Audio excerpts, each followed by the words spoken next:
మనము చేయదగిన ఒక్క సంగతిని గురించి 5 సందర్భాలలో వాక్యం రాయబడ్డాన్ని మనం చూస్తాం. బైబిల్ పఠనం 2వ భాగంలో పాత నిబంధనలో నుంచి కూడా ఒక సందర్భాన్ని మనం చూసాం. కనుక ఈ 6 విషయాలు, 6 అనే సంఖ్య మానవ సంఖ్యను మనకు సూచిస్తూ ఉంది. అందుకే మానవులుగా మనము చేయదగిన ఒక్క విషయాన్ని చేయగలిగితే తద్వారా మనము పొందే ఆశీర్వాదం ఎంత గొప్పదో మన జీవితాల్లో మనం చేసే తీర్మానం మీదనే ఆధారపడి ఉన్నదన్నది వాస్తవం. మొదటి సంగతి మనం చూసాం. 1 thing is needful. అవసరమైనది ఒక్కటే. ఏంటది?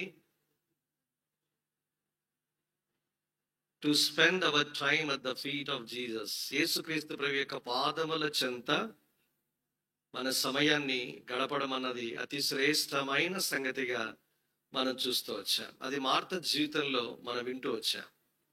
రెండవది, మనము చేయదగిన ఒక్క సంగతి, అదే అన్నాడు కదా, 1 thing have I desired of the Lord and will I seek after. యెహోవా యొద్ద ఒక్క వరం అడిగితేనే దానినే నేను వెతుకుచున్నాను.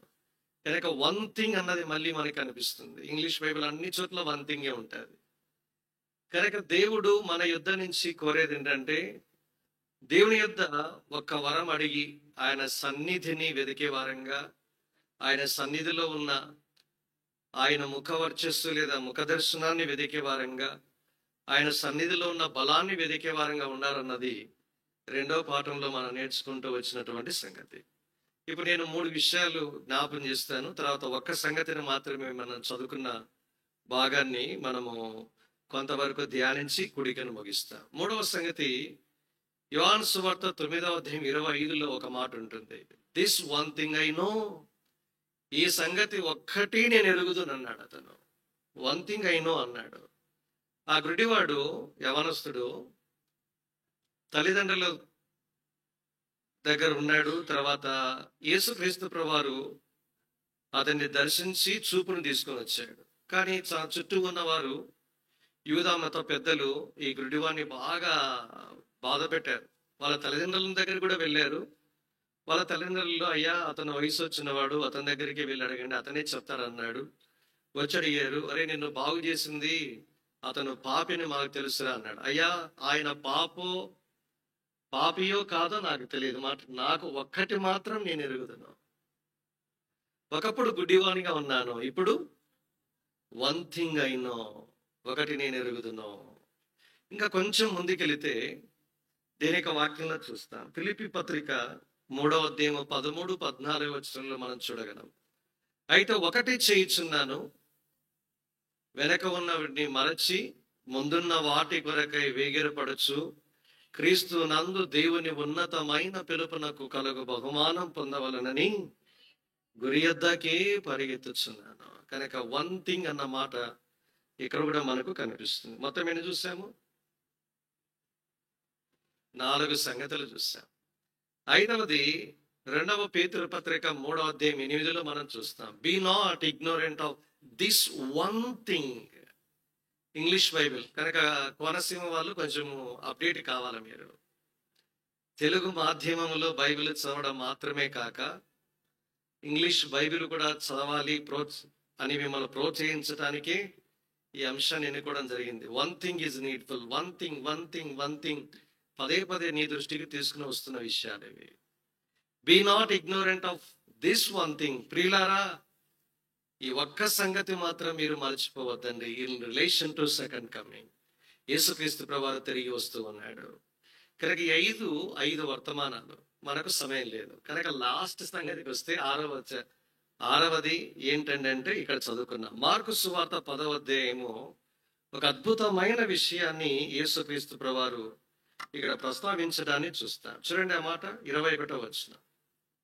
యేసు అతన్ని చూచి అతన్ని ప్రేమించి, నీకు ఒకటి కొదువగా ఉన్నది. 1 thing thou hast lacked.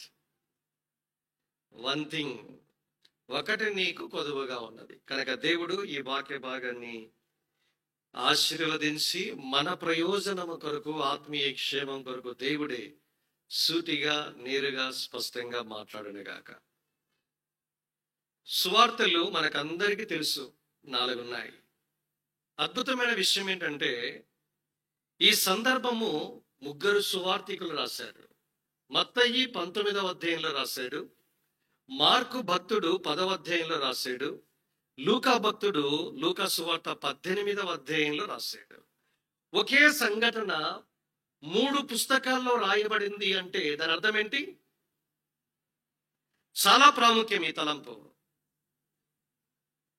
అందుకే దేవుడు మన కొరకు ఈ భాగము ద్వారా మాట్లాడాలని కోరుచూ ఉన్నాడు. చూడండి, ఇక్కడ రాయబడిన వృత్తాంతాన్ని మనము మత్తయి 19 కావచ్చు, లూకా 18 3 క్లబ్ చేస్తే కనీసం అతనిలో మనము అభినందించదగిన 7 బ్యూటిఫుల్ క్వాలిటీస్, 7 అద్భుతమైన విషయాలు మనకు కనిపిస్తాయి. నిజంగా అతను ఎండ్ డిఫరెంట్ గా ఉంది, కానీ అద్భుతంగా అతనిలో మెచ్చుకోదగిన విషయాలు ఉన్నాయి. But in spite of all his good qualities, good manners and moral character, he lost his final destination. జీవితంలో ఇన్ని మంచి సుగుణాలు ఉన్న 7 అంతల అందమైన, మెచ్చుకొనదగిన, అభినందించదగిన గుణాలు అతని జీవితంలో ఉన్న అంతిమంగా తన జీవితంలో అతి శ్రేష్టమైన దాన్ని పోగొట్టుకున్నట్లుగా మనం చూస్తాం. ఇక్కడ కూర్చున్న వారిలో చాలా మంది యవనస్తులు ఇలాంటి కేటగిరీకి చెందిన వారు చాలా మంది ఉంటారు. కానీ దేవుడు కోరుకున్న ఒక్క సంగతి మీ జీవితంలో కొదువుగా ఉన్నదాన్ని ప్రభు ద్వారా మీరు పొంది ఈ స్థలం నుంచి వెళ్ళకపోతే ఇదే యవనస్తునికి పట్టిన గ్రతే నీకు నాకు ఒక దినాన పట్టనయింది. అందుకే మన క్షేమాన్ని కోరిక రాయబడిన మాట 21లో చూసాం, అతనిని చూచి అతనిని ప్రేమించాడు. కొయ్యల గూడెంలో కూర్చున్న మనల్ని కూడా దేవుడు చూస్తున్నాడు. అంతేకాదు మనలను ప్రేమించి ఈ సందర్భాన్ని మన దృష్టికి తీసుకుని వస్తూ ఉన్నాడు. కనుక అందరము ఎంతో శ్రద్ధగా ఆలకించాలని కోరబడుచు ఉన్నాం. ఫస్ట్ అండ్ ఫార్మోస్ట్ క్వాలిటీ, అతని జీవితంలో కనిపించే మంచి గుణం ఏంటంటే, మంచి సంగతి, మెచ్చుకున్నదగని యంగ్ మ్యాన్, యవనస్తుడు. ఇది యవనస్తుడు కూడిక కదా.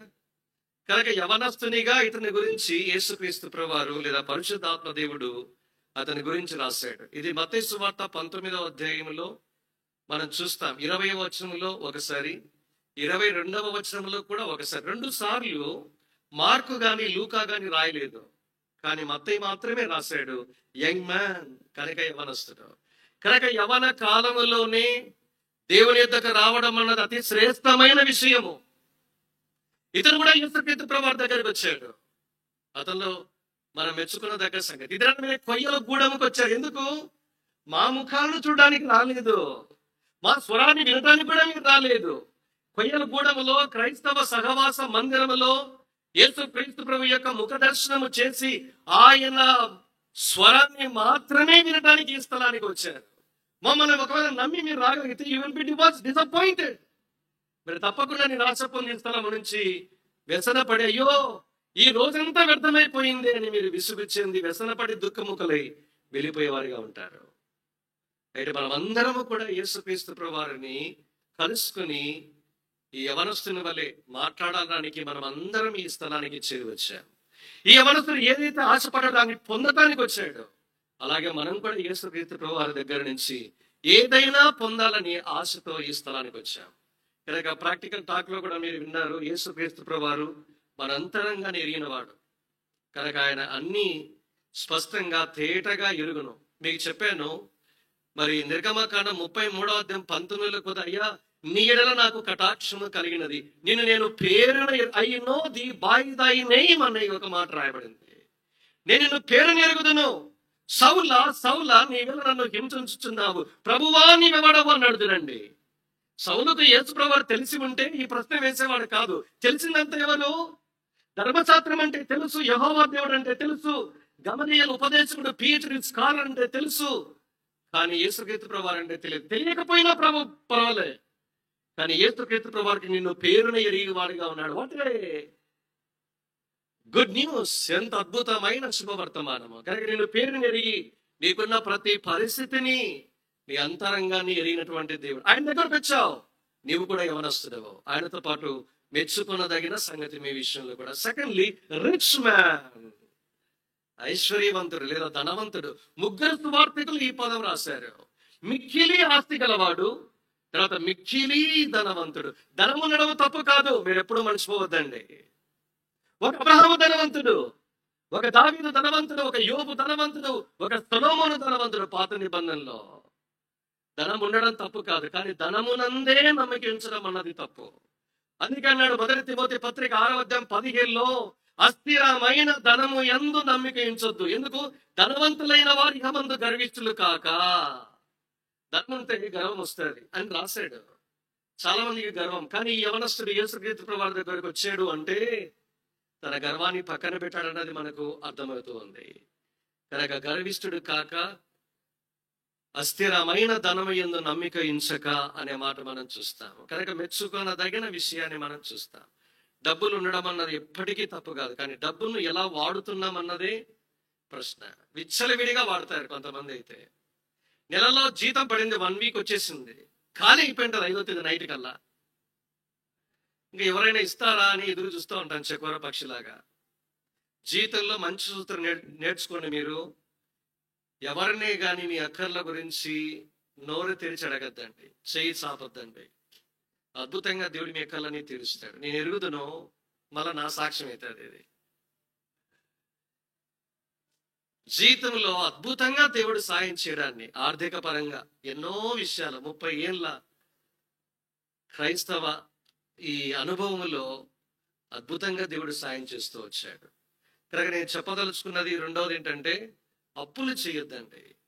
నేను ఎరుగుదును, నా తెలిసి నగదు రూపంలో ఒక్కరికి కూడా 1 రూపాయి నేను అప్పులేను.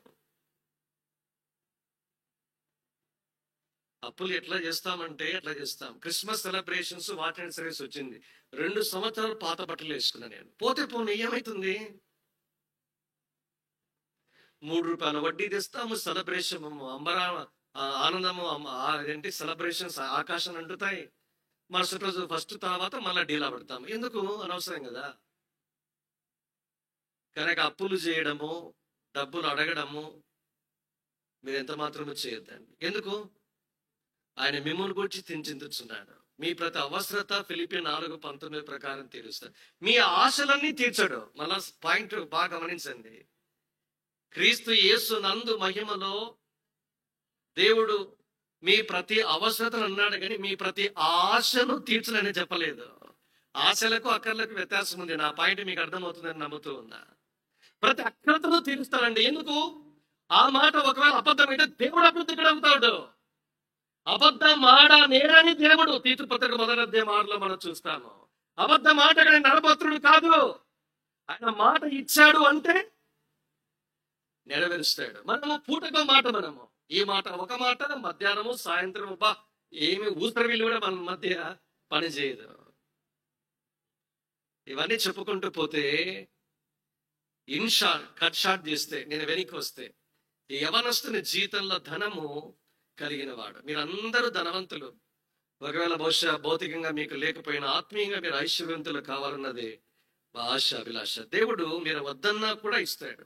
అది ఇక్కడ రాయబడింది, అస్థిరమైన ధనము యందు నమ్మిక ఉంచక సుఖముగా బ్రతుకు నిమిత్తము సమస్తమును ధారాళముగా అనుగ్రహించు దేవుడు ఎందే నమ్మిక ఉంచుడి. 1 తిమోతి 6:17 ఇంగ్లీష్ లో బ్యూటిఫుల్ గా ఉంటుంది.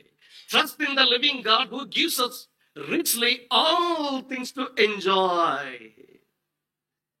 మీరు ఆనందంగా సుఖంగా బ్రతకాలని దేవునికి ఆశ. అందుకే అంటాడు, యోహాను కూడా అన్నాడు, ఒక పోలే కాదు ప్రియుడా, నీ ఆత్మ వర్ధిల్లుచున్న ప్రకారంలో అన్ని విషయాలలో ఇంక్లూడింగ్ హెల్త్,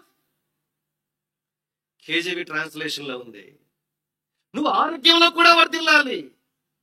ఎంత ఆశనో చూడండి. కనుక యవనస్తున్నారా, ఆత్మీయ విషయాల్లో మాత్రమే కాదు అన్ని విషయాల్లో కూడా మీరు వర్ధిల్లాలన్నది దేవునికి ఆలోచన. కనుక యవనస్తుడు రాని వచ్చాడు, అతనిలో మెచ్చుకున్నదగిన సంగతి గర్వము లేని ధనవంతుడు. గర్వము డబ్బులున్న వాళ్ళు మామూలుగా ఉండదు. వాళ్ళ టీవీ, మాట తీరు, వ్యవహారం, నడక, వస్త్రధారణ, హావభావాలు, మనుషులు చూసే విధానము చూపులోనే తెలుస్తుంది. కంటి చూపుతోనే అర్థమవుతుంది. అది రెండో సంగతి. మూడవది అతనిలో మెచ్చుకున్నదగినది లూకా సువార్త 19:21 చూస్తే అక్కడ రాయబడింది, 18 క్షమించండి. రూలర్, ఒక అధికారి, బహుశా ఆయన సనహెడ్డిన్ సభలో కానీ యూదుల సమాజంలో మందిరంలో ఒక కీలకమైన బాధ్యత వహించే అధికారిగా మనము చెప్పుకోవచ్చు.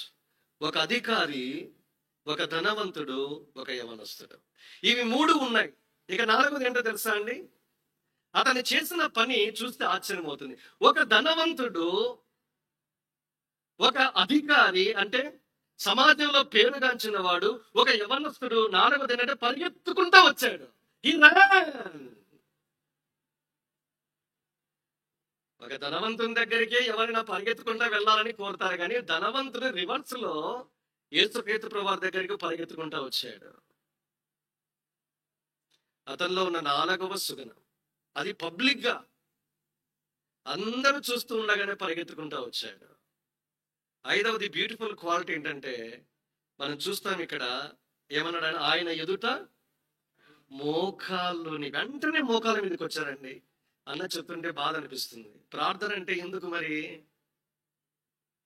ప్రార్థన అంటే కళ్ళు మూసుకోవాలా, రెండోది మోకాళ్ళ మీదకి రావాలి. ఇవన్నీ బేసిక్స్ అంటాం.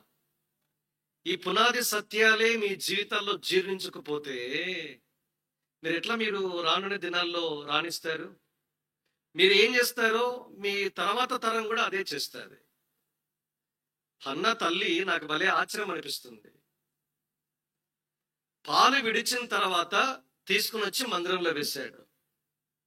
ఇశ్రాయేల్ దేశంలో పిల్లలు 3 సంవత్సరాలు పాలు తాగుతారు.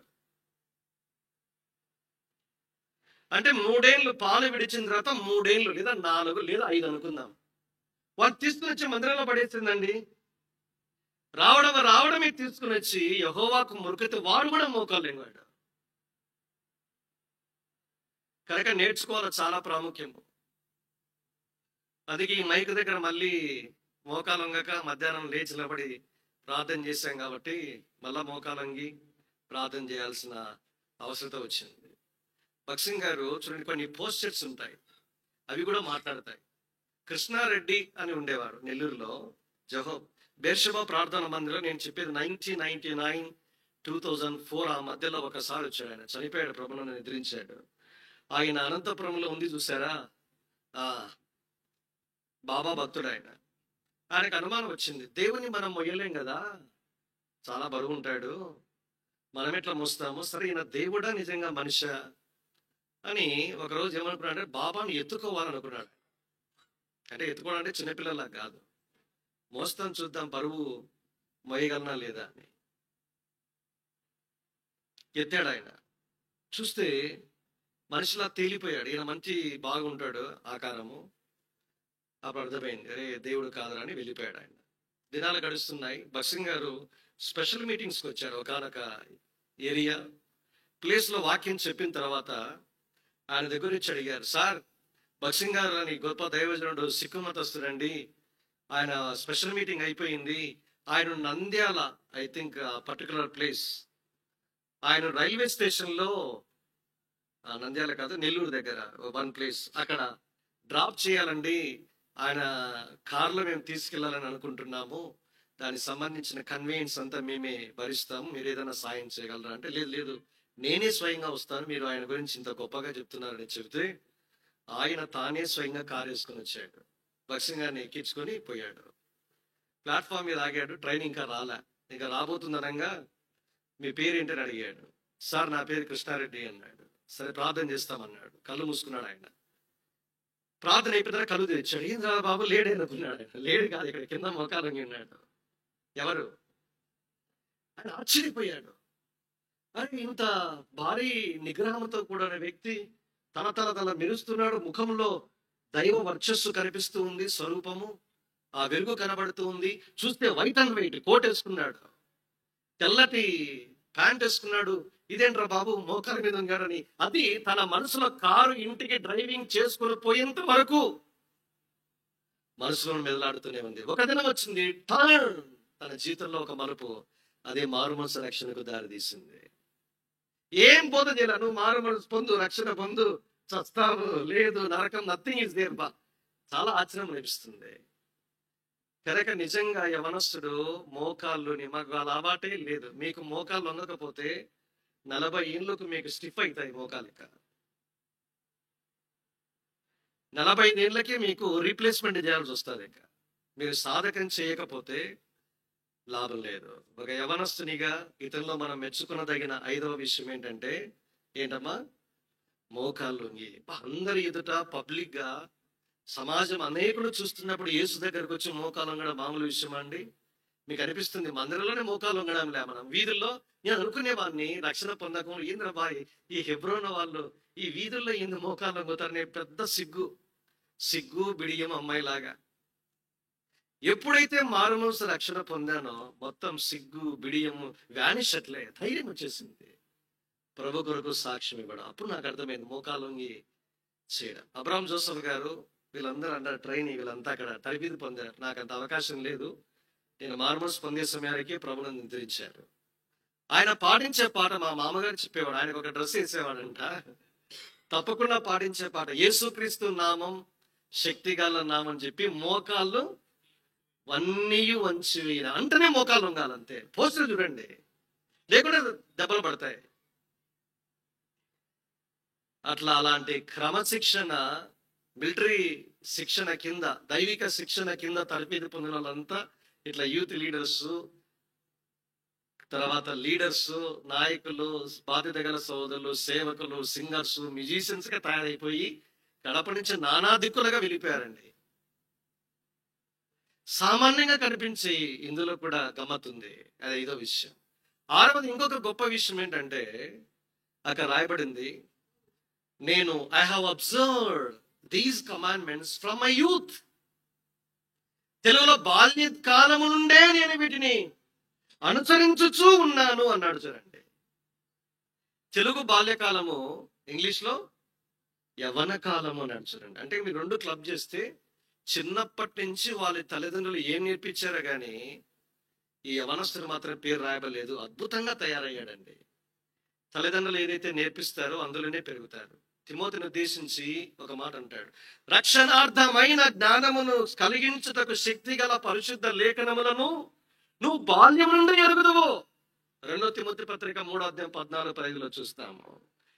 కనుక బాల్యము నుండే ఎరిగినటువంటి వారు తర్ఫీదు చేశారు. వారి తల్లి తర్ఫీదు చేసింది, వారి అమ్మగారు కూడా తర్ఫీదు చేశారు. చివరికి దేవుని కొరకు మంచి పరిచారకుడు అడిగాడు, అలాగే సిద్ధపరచబడ్డాడు. అన్నాడు, I have observed from my youth. వీటన్నిటినీ నేను అనుసరించునే వచ్చాను. ఎంత మెచ్చుకున్నదగ్గ సంగతి ఒకసారి ఊహించండి. 7వది చివరిది మంచి తలంపు ఏంటంటే, ఆయన రాసిన ఆయన జీవితంలో నుంచి 3 భాగాలను మనం కలిపితే యేసుక్రీస్తు ప్రభువు దగ్గరికి ఎందుకు వచ్చాడు? He has willingness to listen and to learn from the master. యేసుక్రీస్తు ప్రభువు దగ్గరికి వచ్చి ఆయన చెప్పేది విని అనుసరించాలి, వెంబడించాలని ఆశపడ్డాడు. ఇలాంటి 7 మెచ్చుకొనదగిన సంగతులు ఈ యవనస్తుల్లో ఉన్నాయి. ఇక్కడ కూర్చున్న వారిలో ఎక్కడైనా మీరు కనెక్ట్ అవుతారు. కానీ ఎన్ని సంగతులు ఉన్నా విచారం ఏంటంటే చివరిలో ఆయన వ్యసనపడ్డాడు, ముఖాన్ని చిన్నబుచ్చుకున్నాడు, దుఃఖముఖడే వెళ్ళిపోయినట్లుగా మనం చూస్తాం. 4 ప్రశ్నలకి 4 జవాబులు చూసుకుని వెళ్దాం. మత్తయి సువార్త 19. ఎందుకంటే ప్రశ్నలు ఎక్కడ ఉన్నాయని అంటారు మీరు, అక్కడికి వద్దానండి. మత్తయి 19 చాలా క్లుప్తంగా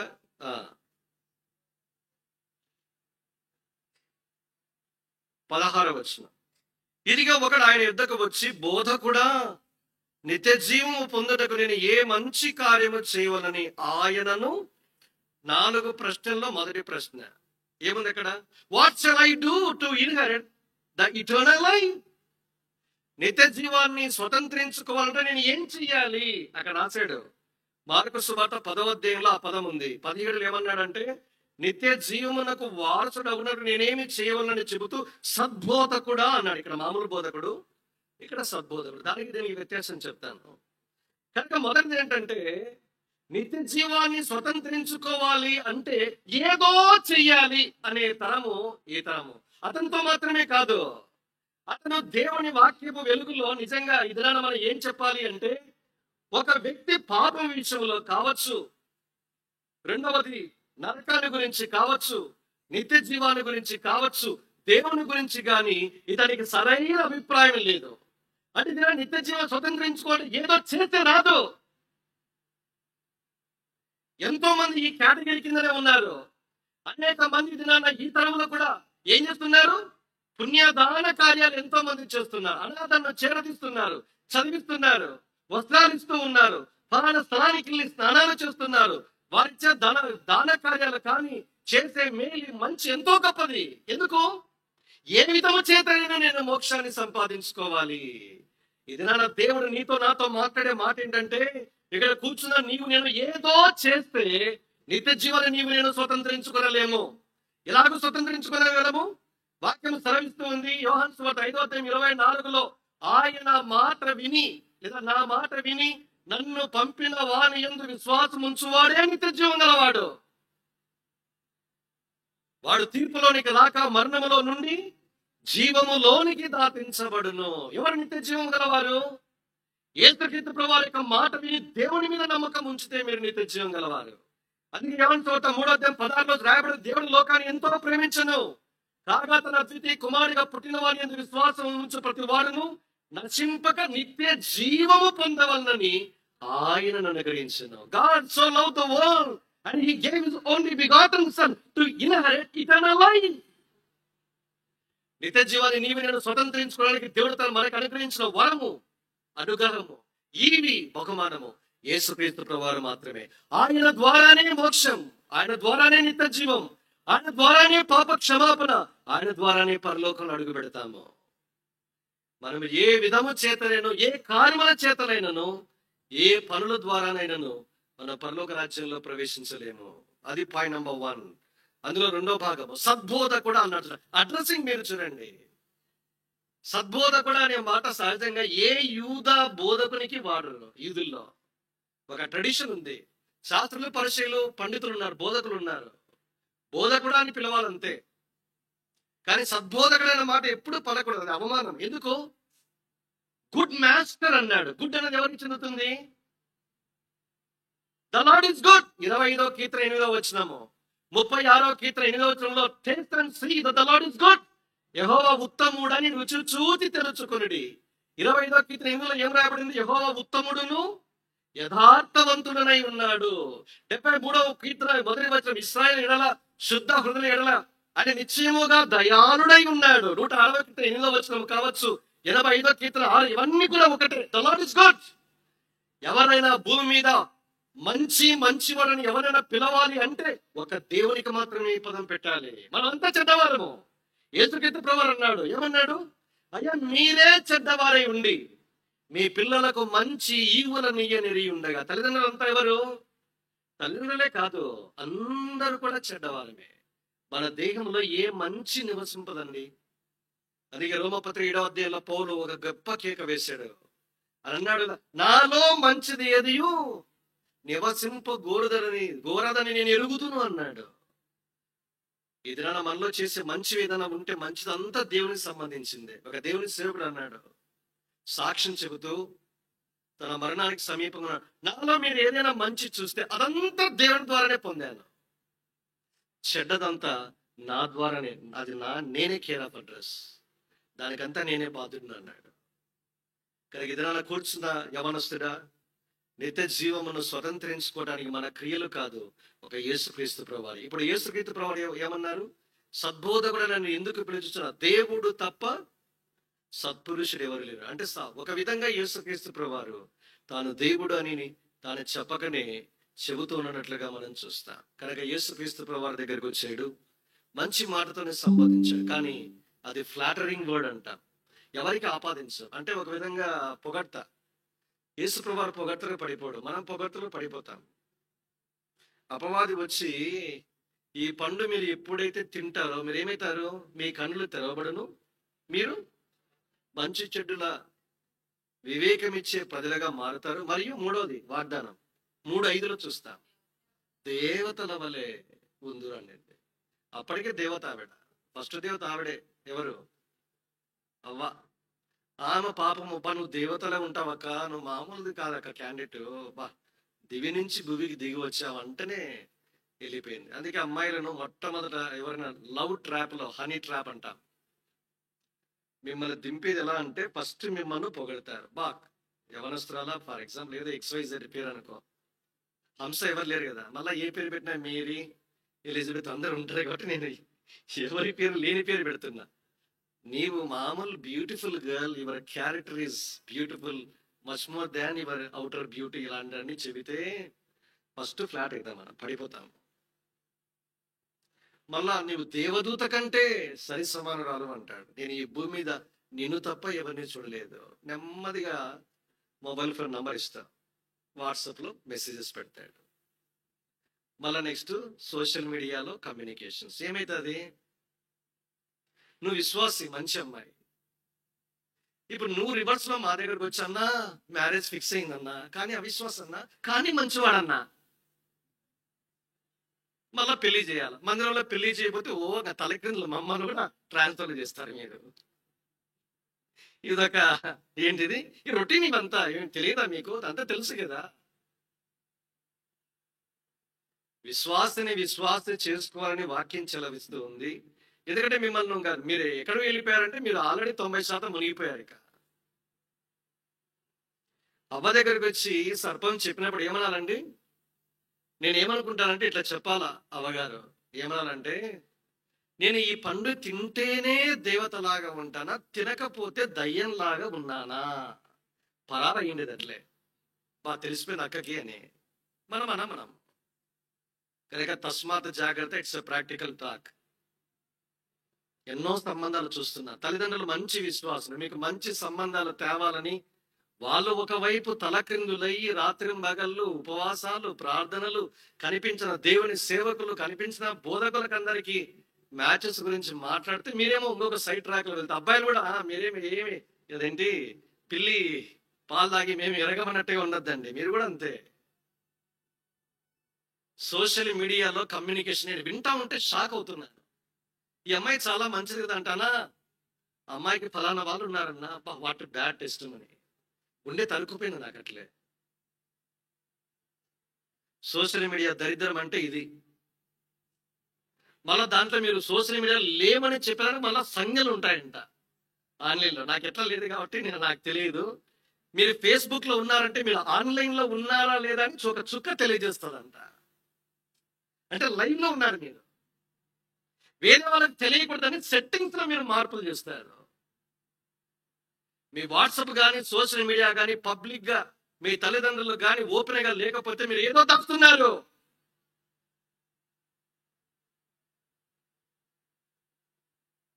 చాలా జాగ్రత్తగా ఉండాలి. పొగత్త యేసుప్రభువారు పడిపోలేదు, జవాబిచ్చాడు. వెంటనే అన్నాడు, దాని కింద ఒక జవాబిచ్చాడు. అయ్యా దాని ఏమన్నాడు? ఇంకొక రెండవ ప్రశ్న చూడండి. నేను ఒకటేసారి 4 ప్రశ్నలు చదువుతాను, ఎందుకంటే నేను సంక్షిప్తంగా 5 నిమిషాల్లో ముగిస్తాను. ఇక రండి, 19వ అధ్యాయం మత్తయి సువార్త. నీవు జీవములో 17 రెండవ భాగం, జీవములో ప్రవేశింప గోరిన ఎడల ఆజ్ఞలను గైకొనమని చెప్పిన అతడు ఏ ఆజ్ఞలు? రెండవ ప్రశ్న. 20 వచ్చిన 3వ ప్రశ్న. అందుకు ఆ యవనుడు, ఇవన్నీ అనుసరించుతూనే ఉన్నాను, ఇకను నాకు కొదవ ఏమి? What lack I yet? 3వ ప్రశ్న. 4వది 26. యేసు వారిని చూచి, 25 రెండవ భాగం. శిష్యులు ఈ మాట విని మిక్కిలి ఆశ్చర్య, అలాగైతే ఎవడు రక్షణ? Who then can be saved? 4 ప్రశ్నల సమాహారము యవనస్తుని జీవితం. రెండో భాగం ఏంటంటే ఆజ్ఞలు ఏంటి అని అడిగాడు, జవాబిచ్చాడు మొత్తం. అప్పుడు అన్నాడు, నేను బాల్య దినము నుండి నేను సాధకం చేస్తున్నాను, ఒక్కటి మాత్రం చేయలేదు. యేసుప్రభువు ఆ మాట అడగలేదు చూడండి. వెంటనే ఈ మాట చెప్పిన వెంటనే యేసు అతన్ని చూచి అతనిని ప్రేమించి. మార్కు సువార్త 10వ అధ్యాయం. ఇక్కడ కూర్చున్న మీలో ఏ మంచి ఉన్నా మెచ్చుకుంటాడండి దేవుడు, మిమ్మల్ని ప్రేమిస్తాడు. సంఘాలు మీరు చూడండి, ఎఫెసీ నుంచి లవదీకర సంఘం వరకు ఫస్ట్ వాళ్ళు అందరూ లోపాలు ఉన్నాయి. స్ముర్ణ, ఫిలదెల్ఫియా పక్కన పెడితే 5 సంఘాల్లో కూడా లోపాలు ఉన్నాయి, కానీ ఫస్ట్ లోపాలు ఎత్తి చూపలేదు. మొదట ఏమన్నాడు? నీ కష్టము, నీ ప్రయాస, నీ దరిద్రత, నీ పేదరికము అంతా నేను ఎరుగుదన్నాడు. ఇవన్నీ మెచ్చుకున్న దగ్గర తర్వాత నెక్స్ట్ నీలో లేదా నీ మీద ఒకటి తప్పు మోపవలసి ఉన్నది. మంచి విషయాలు అన్నింటినీ మెచ్చుకున్నాడు, చూచాడు, అన్ని అనుసరించుతూనే ఉన్నాడు. వెంటనే అన్నాడు, అతన్ని చూచి ప్రేమించాడు. నీకు ఒకటి కొదువుగా ఉన్నది. ఇతర ఆజ్ఞలను అనుసరిస్తే అంటే ధర్మశాస్త్రం. మీరు చూడండి, యేసుక్రీస్తు ప్రభువారు ధర్మశాస్త్ర ప్రస్తావన చేయడం ద్వారా ధర్మశాస్త్రం నెరవేరిస్తే నిత్య జీవాన్ని స్వతంత్రించుకోము. రోమపత్రిక 3:20 ప్రకారము ఏ మనుషుడు ధర్మశాస్త్ర క్రియల మూలముగా నీతిమంతుడుగా తీర్చబడడు అనే మాట అక్కడ రాశారు. మరి ధర్మశాస్త్రం ఎందుకు? గలతీ పత్రిక 3:24 ప్రకారము ధర్మశాస్త్రము దేనికి అంటే, ఆ ధర్మశాస్త్రము యేసుక్రీస్తు ప్రభువారి యొద్దకు నిన్ను నన్ను నడిపించే బాలశిక్ష అంటే మిర్రర్. ఈ మిర్రర్ ఏం చెప్తుంది? నీలో నాలో ఉన్న లోపము, నీలో నాలో ఉన్న అపవిత్రత, దోషము పట్టినంత అపవిత్రత యావత్తు చూపిస్తుంది, కానీ నువ్వు తుడవదు. ధర్మశాస్త్రం వలన పాపం అనగా ఎట్టిదో నీకు నాకు తెలియజేస్తూ ఉంది, కానీ పాపానికి నివారణ చేయలేదు. ఇదన్నా ధర్మశాస్త్రం ద్వారా ఏ ఒక్క మనిషి, అందుకే గలతీ 2:16-21 18 కూడా అన్నాడు, ధర్మశాస్త్ర క్రియల ద్వారా ఎవరు నీతిమంతులుగా తీర్చబడడు. అందుకే దానికి అంతటికి మించి యేసుక్రీస్తు ప్రభువారి ధర్మశాస్త్రమునకు సమాప్తి అయి ఉన్నాడు. ఆయన శిలువ రాణి మీద వేలాడబడ్డాడు. ధర్మశాస్త్రం అనుసరించి శిలువ రాణి మీద వేలాడబడిన ప్రతివాడు శాపగ్రస్తుడు, శాపగ్రాహిగా నీ నిమిత్తము నా నిమిత్తం మార్చబడ్డాడు. నేను ఆ శాపం అంతటినీ కూడా ఆయనే శిలువ మీద భరించాడు.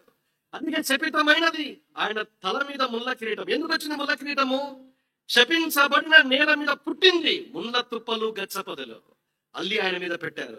శాపనంతటినీ శిలువ మీద మోసాడు. ధర్మశాస్త్రాన్ని ముగించాడు. ధర్మశాస్త్రానికి సమాప్తి. ఇది నన్ను యేసుక్రీస్తునందు విశ్వాసం ఉంచితే ఆయన నీ పాపల నిమిత్తము చనిపోయాడు, సమాధి చేయబడాడు, తిరిగి లేచాడని నమ్మితే చాలు.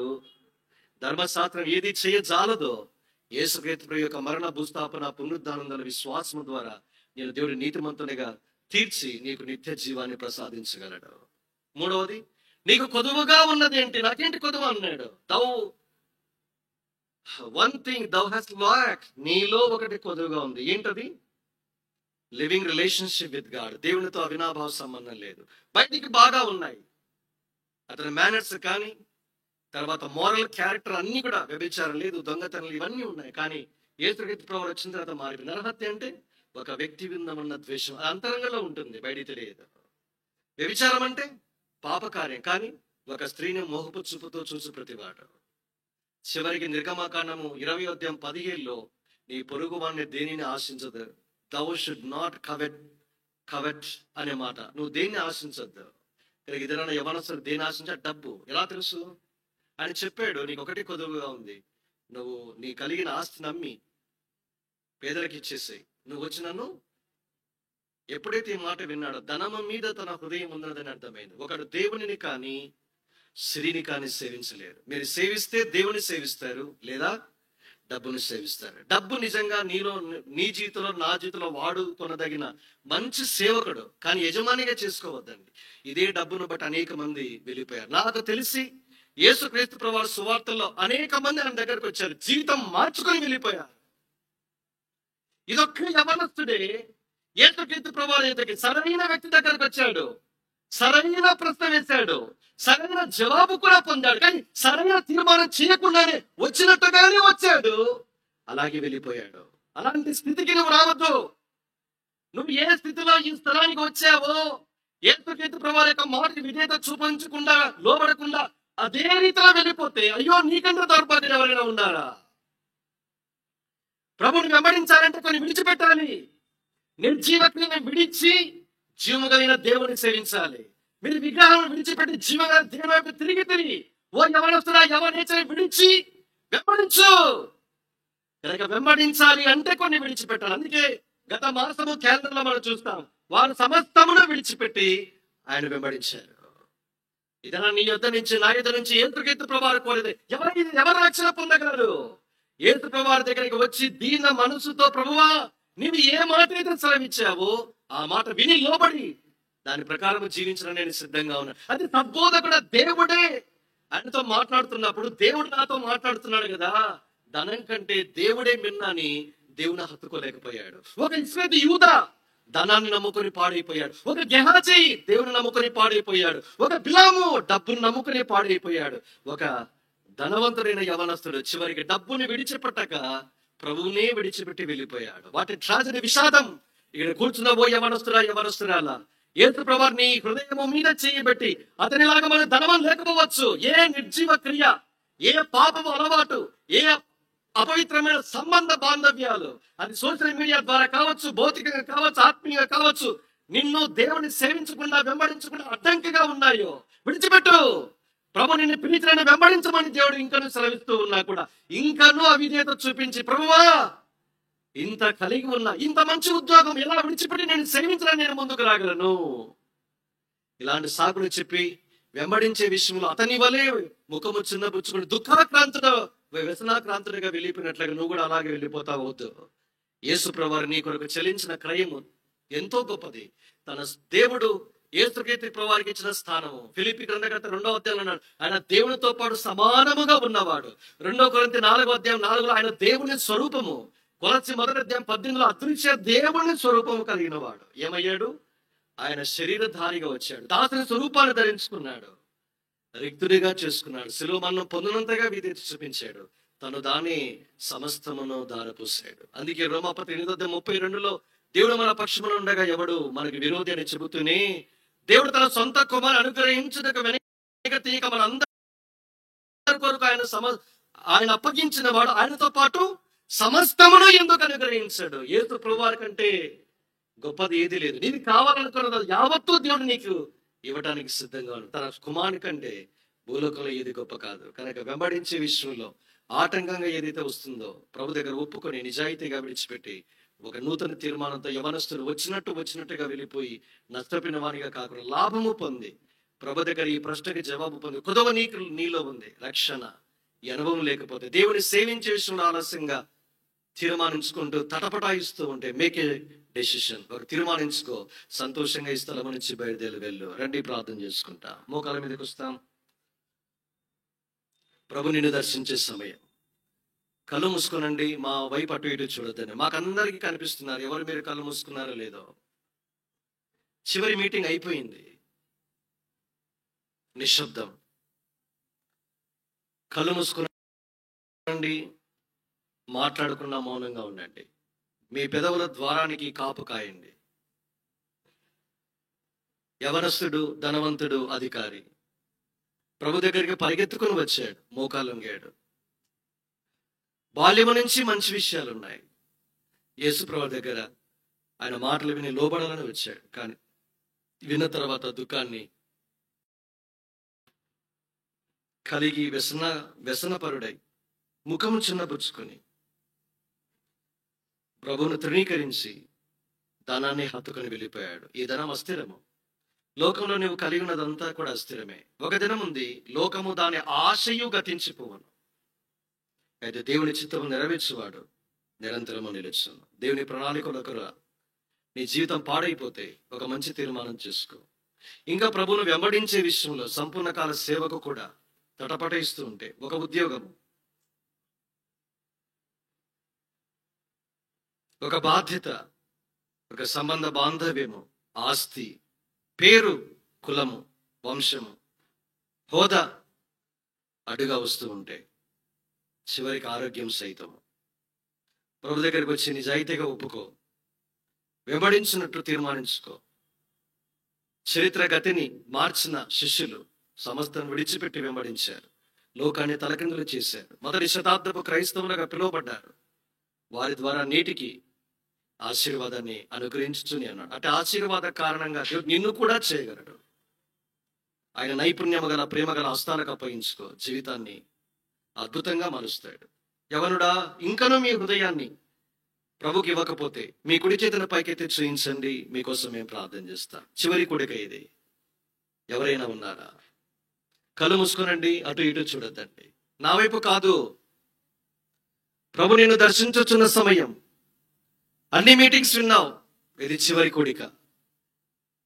ఉదయకాలం తీర్మానించుకున్న వారు వద్దక ఇంకా ఎవరైనా ఉన్నారా?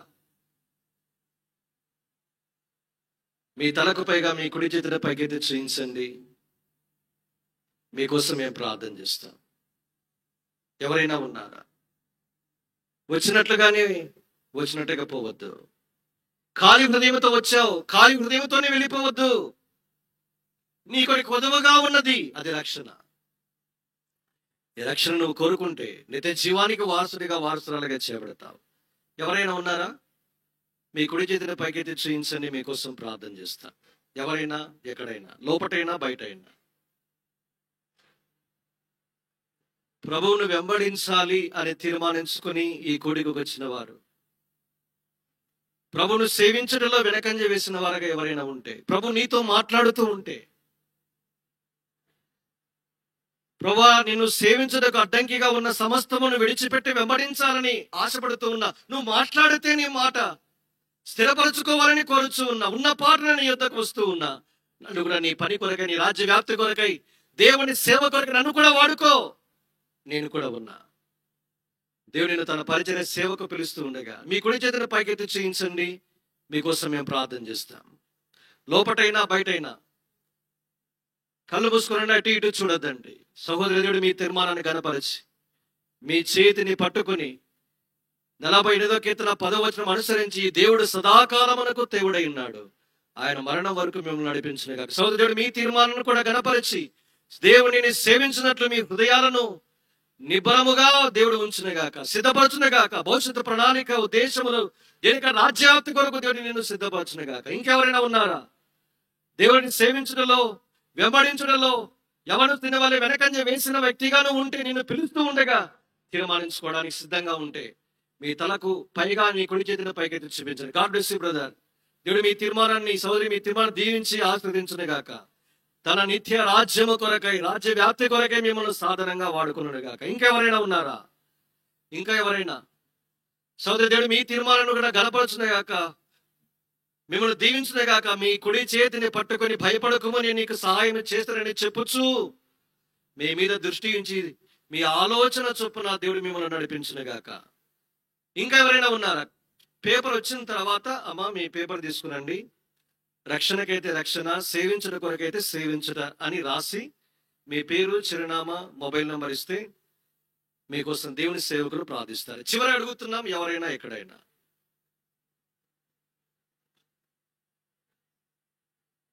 ప్రార్థన.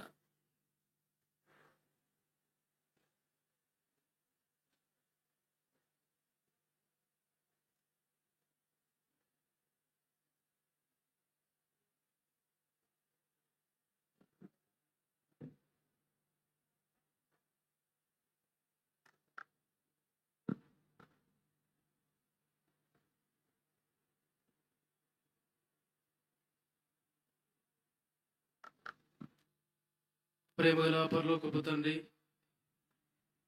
మన మహిమమైన దేవా యేసుక్రీస్తు ప్రభువారి శ్రేష్టమైన ఘనమైన నామమున ఈ యొక్క సాయంకాల సమయమున మిమ్మల్ని స్తుతించి గణపరిచి ఆరాధిస్తూ వస్తున్నాం.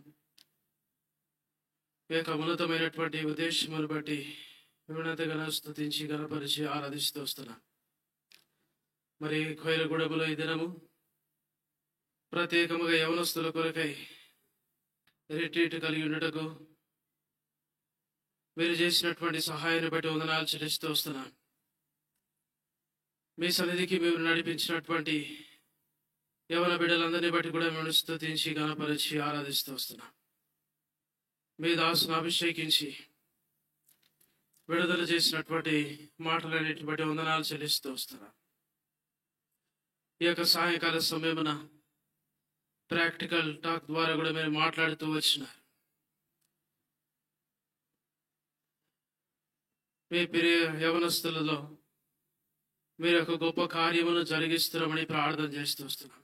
ఎవరైతే మీ యొక్క వాక్యమును అంగీకరిస్తూ వచ్చినారు, వారి యొక్క హృదయమును యవన కాలమున మీకు ఇస్తూ వచ్చినారు, మిమ్మల్ని వెంబడించడం కొరకై తీర్మానం చేసుకుంటూ వచ్చినారు, మిమ్మల్ని సేవించడం కొరకై తీర్మానం చేసుకుంటూ వచ్చినారు. వారి యొక్క తీర్మానం